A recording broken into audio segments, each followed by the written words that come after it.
Like a dog without a bone and acting alone. What's up guys?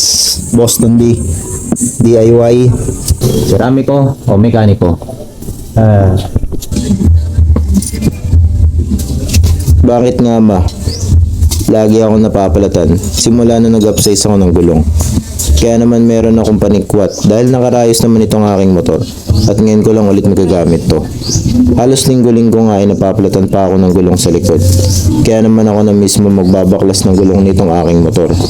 Pawis at mukhang hirap akong magbaklas ng gulong pero kaya-kaya naman. Di naman to expert, gagawin ko lang sa sarili kong motor. Iwas gastos na rin kaya nag-DIY na lang ako. Pagpalit ng gulong at ng inner tube. This also gives me a better observation to my rim. Therefore, to tighten the spokes and the nipples. At mainit na nung lumabas ako para magparayos. Sinamantala ko na rin tong pagkakataon na to para isang tanggal lang at ganoon na rin sa pagkabit. Iwas bengkong na rin na maagapan ng higpit ang rayos at maalay ng rim. Stock pa rin naman to ng Skygo. Walang potok, walang crack, walang bengkong. Iwas ngani. At itong Skygo Prince 125 ang lagi kong gamit sa malayo ang biyahe at padalas kong pang araw-araw. Nabiyahe ko na rin to ng Pangasinan, Albay Bicol, Dingalan at Baler Aurora at maraming beses ng pabalik-balik sa Quezon tulad ng Real Mauban, Atimonan, Gumaca, Pitogo at Unisan. Isama ko na rin siguro yung Tagaytay at Batangas. At sa lahat ng rides ko, stock size lang ng gulong ang gamit ko. Kaya naman ngayon, ibabalik ko na lang sa 3.00/17 ang gulong nitong aking motor.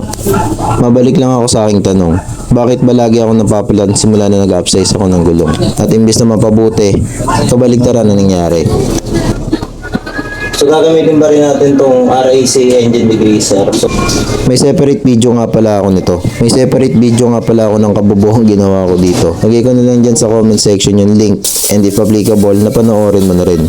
And here are the issues that I encounter sa ginawa ko noon. Number 1, mismatch and oversized interior. Number 2, the light bulb profile. Unstable cornering, tire grip issue. Number 3, friction blowouts. Number 4, the broken whistle.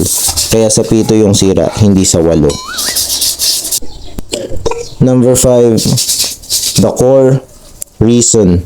Chronic tire slippage and this is the core cause kung bakit ako lagi napaplatan nun. Ngayon, balik tayo rito. Iwas gastos na rin kaya nag-DIY na lang ako. Pagpalit ng gulong at ng inner tube. This also gives me a better observation to my rim. Nagpalit na rin pala ako ng rim tape pagkatapos kong magparayos.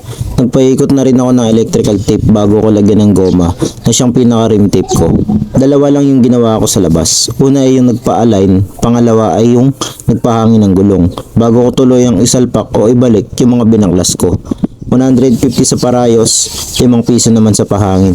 Total of 155 pesos. At pag may pagkakataon ulit ako, yung front wheel naman ang aasikasuhin ko.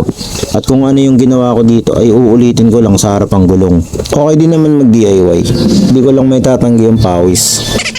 As you watch the video, nakita nyo nilinis ko na rin yung hub, yung rim at yung brakes. Isa yan sa kagandahan pag ikaw mismo yung nag-service sa sarili mong motor. Tsaka, yun nga lang, kumakain ng oras habang ginagawa kong maglinis at mag-video simultaneously. At kung hindi mo ito nagustuhan, mag-react ka na lang. Mag-comment ka na rin kung may gusto kong sabihin. Paki-share para maibahagi mo sa iba. O paano? Hanggang dito na lang muna. Hanggang sa muli. Boston D. Woo!